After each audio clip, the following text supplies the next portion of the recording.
Samedi 30 et dimanche 31 octobre, venez assister au premier week-end du festival Forêt et Saveurs d'automne à Joinville. Dégustez sur place ou emportez avec vous les produits du marché du terroir et de truffes. Petits et grands apprécieront la déambulation des déracinés au sein du château du Grand Jardin et participez à des conférences autour des activités liées à la forêt. Plus d'informations sur le site internet et les réseaux sociaux de l'Office de tourisme du bassin de Joinville.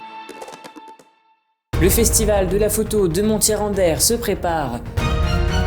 Joinville dit non à la plantation d'une boulangerie industrielle. Les grues se lèvent au lac du Der.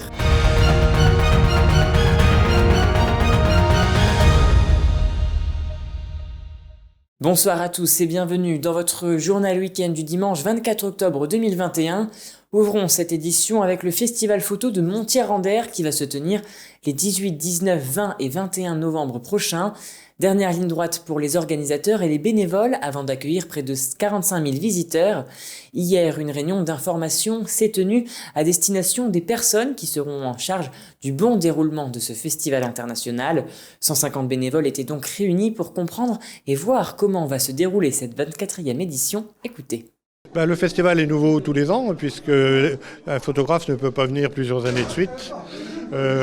Les principales nouveautés, je dirais que c'est la réouverture de l'église de Champaubert, qui est un lieu emblématique puisqu'elle est au bord du lac, et avec des photographes régionaux. C'est une année un peu surprise puisque on n'a pas de repères par rapport à l'an dernier au niveau de la fréquentation. Les indicateurs nous paraissent bons, les gîtes, les hébergements sont complets partout, on a beaucoup de coups de fil. Les autres festivals ont plutôt bien fonctionné, mais les festivaliers, les amoureux de la photo, nature, sont sevrés puisqu'il n'y a presque pas eu de grand festival depuis 2 ans. Lors du dernier conseil municipal de Joinville, les élus ont voté une motion de censure contre l'implantation d'une grande enseigne de boulangerie industrielle. En effet, la municipalité redoute une concurrence pour les boulangeries artisanales du centre-ville. Du côté de la communauté de communes, elle est responsable de la zone industrielle de Rongeant, là où souhaite s'implanter cette boulangerie industrielle et est donc favorable à l'implantation. La venue de cette enseigne va permettre de créer des emplois, c'est son argument. Une boulangerie qui sème la cisanie au sein de cette commune de 3000 habitants. Un reportage de Lina Tran. Installer une nouvelle boulangerie industrielle à Joinville, la question a agité le dernier conseil municipal de la ville. Une motion de censure a été votée contre l'implantation d'une grande enseigne de boulangerie qui vient d'acquérir un des bâtiments de la zone industrielle du Rongeant. Un projet qui dérange la majorité car elle ne correspond pas à la politique de revitalisation du centre-ville et de l'image de Joinville. Immédiatement, ça nous a inquiétés parce que l'implantation d'une telle enseigne sur Joinville mettrait en péril les commerces existants, les commerces de proximité. Derrière une boulangerie, c'est aussi un artisan, c'est aussi la qualité du service, la qualité du savoir-faire au Marnais. Un sentiment partagé par d'autres commerçants joinvillois. On est petite cité de caractère, on est village étape. Je trouve qu'on essaye de faire revivre, la mairie essaye de faire revivre le centre-ville. Donc là, implanter une boulangerie industrielle, on n'en a pas besoin. Marie Blanchard, je ne pense pas qu'en venant à Joinville, c'est pas ça qui va leur permettre vraiment de faire quelque chose de très exceptionnel, quoi. Donc je pense que leur arrivée ici, pour nous, en tant que Joinvillois, moi je ne suis pas trop d'accord. Je préfère qu'on reste petit bourg, marché de proximité. Toute proximité, c'est une petite ville, donc voilà, je préfère qu'on reste comme ça.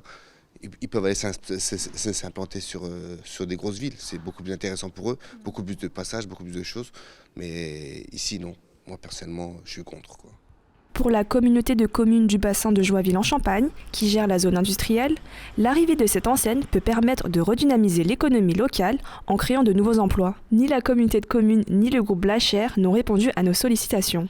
Cet argument économique a du mal à passer pour la boulangerie Pâtisserie Délices, qui vient d'embaucher un nouveau boulanger en CDI. Donc ça fait 3 ans que nous sommes installés, nous avons connu une progression.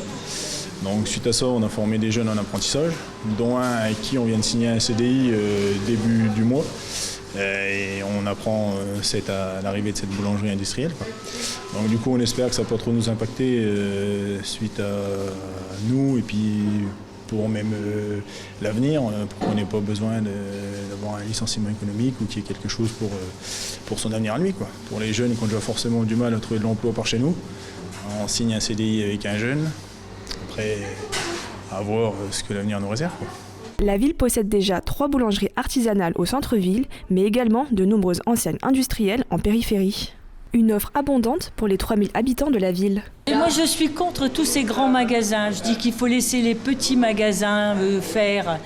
Il y a assez de grandes surfaces déjà et tout ça. Même s'il y a une boulangerie qui ferme, il y a assez de boulangeries à Joinville pour la population. Moi je pense qu'il y a déjà assez de boulangeries dans Joinville. Il y aurait besoin plutôt d'autres magasins que des boulangeries. Je trouve ça juste un petit peu dommage qu'ils viennent s'installer dans des petites villes comme Joinville. Parce que ça va nous faire une grosse concurrence quand même qu'on n'arrivera pas spécialement à contrer, car ils ont quand même de gros avantages sur des tarifs de matière. Ça fait bientôt 3 ans qu'on est installé, une création, et on a des gros remboursements comme beaucoup, et eux ont des gros avantages là-dessus, et ce qui fait qu'ils arrivent à ramener quand même de l'offre, beaucoup d'offres promotionnelles que nous on n'arrive pas à faire en fait. Encore au début du projet, la boulangerie de la Discorde devrait continuer à faire parler d'elle. Affaire à suivre. Et passons à présent à l'image du jour. Elles sont 3, Lise, Sophie et Anne-Laure. Ensemble, elles vont relever un défi de taille. Du 30 mars au 7 avril aura lieu la première édition du Roadtrip Sénégal. Pendant plusieurs jours, avec une carte et une boussole comme seul moyen d'orientation, les femmes engagées par équipe de 3 réaliseront des étapes allant de 12 à 17 km et dormiront sur le tracé de leur parcours. Parmi ce groupe de 3 filles, on retrouve une bragarde, Lise, qui a décidé de participer avec ses amis à ce défi pour la bonne cause, puisqu'il est dédié à Octobre Rose. Écoutez. Je pense qu'on n'a peut-être pas 2 fois l'occasion de faire une bonne action de cette ampleur dans sa vie. Je me suis dit que voilà, faire un truc fou, en tout cas de cette envergure, ça me paraissait être le moment. Le confinement a fait que moi j'ai été à l'arrêt complet au niveau travail. Ça m'a laissé beaucoup de temps pour me poser sur moi, pour réfléchir à ce que je faisais professionnellement et ce que j'apportais aux autres. Et en fait, quand Anne-Laure me l'a proposé, je me suis dit, oui, c'est évident, c'est le moment de le faire, il faut le faire. Il faut apporter un peu de... il faut être solidaire, en fait, avec les autres. Donc c'est pour ça, en fait, que j'ai accepté, par solidarité, par envie de bien faire, et puis par envie de faire un truc fou, quoi. Quelque chose d'exceptionnel. Et à noter qu'un article complet est à retrouver sur puissancetélévision.fr. La saison des levées des grues est arrivée. Aujourd'hui, Antoine, ornithologue, nous emmène au bord du lac du Der pour un événement exceptionnel. En effet, des milliers de grues font étape sur ce site, principale étape du voyage, puis s'envolent en rasant les flots ainsi que les spectateurs venus nombreux. Retour en images sur la levée des grues de Thibaut Combe. Dans un lieu secret, à l'aube de la journée, une petite lumière éclaire le lac du Der. Quelques sons s'y dégagent et quelques formes s'y dévoilent. Aujourd'hui et depuis quelques semaines, les grues cendrées dorment au lac du Der, étape majeure de leur migration. Premier lieu mondial des grues cendrées, le lac est un site international du tourisme animalier. Elle niche autour de la Baltique, notamment en Norvège, en Suède, en Finlande, dans les pays baltes. Et donc tous les ans, à partir du mois d'octobre-novembre notamment, elle entame une migration vers le sud de l'Europe, mais aussi vers le sud du continent africain, entre guillemets, via 2 voies de migration principales, une voie occidentale et une voie orientale.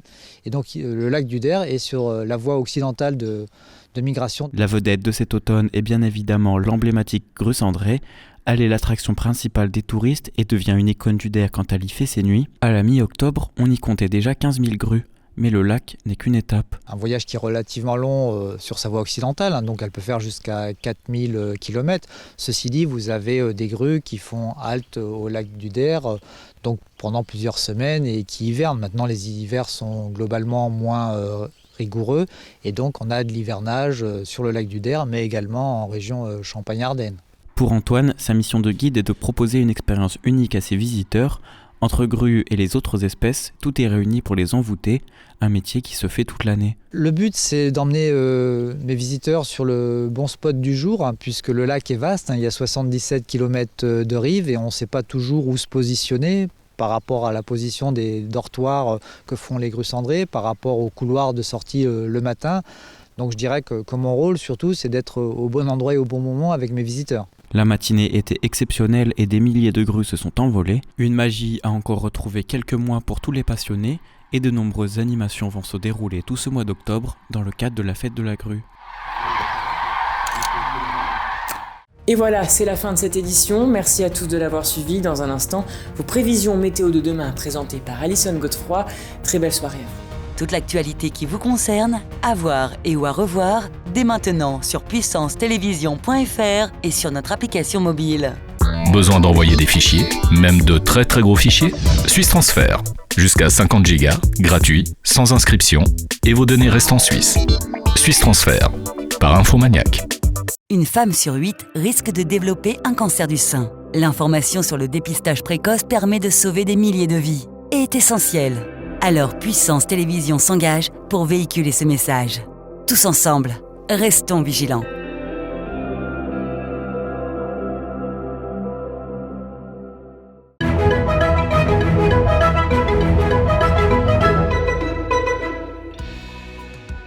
Bonsoir à tous, on commence la semaine avec demain matin des éclaircies. Les températures seront comprises entre 4 et 7 degrés. Pour l'après-midi, les nuages arriveront en renfort, le temps sera gris. Côté température, il fera 14 degrés partout.